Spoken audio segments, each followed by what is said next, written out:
Tá comórtas próis Scoil Gheimhridh Joe Steve 2026 fé lán seoil agus scoileanna a Gcuala4 go PC scríofa. Tá tíamaí agsúla le ránú chun PC scríbhneoireachta a chuma fuatha agus dúisna fáil de bhótóirí an comórtas. Tá daltaí rang go sé a Scoil na bhForbacha a gobair a gcuid PC scríofa le cúpla seachtain in nuas, ach chumas atá a gaeilge leo.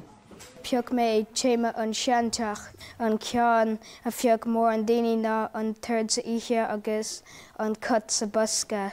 Caithe tú plán taxús le planar dús agus an sin dún tú an céad dréach sa cópláir agus an sin tuaireann tú isteach agus ceartaíonn an duine atá ag síonna go leat ceartan siad sanna.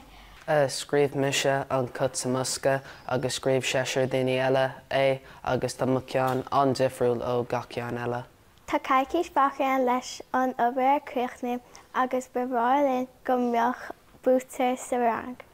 €2 atá le buachtain sa Nuacht Cúla4 sa tarnathat agus €75 sa chiadáit agus fógrófar na buatóirí téist na nullag riimiis Scoil Gheimhridh Joe Steve a bheith ar siúil idir an tarna fihid agus an séú fihid de bhí anair. Róisín céalachair, Nuacht Cúla4, Scoil na bhForbacha.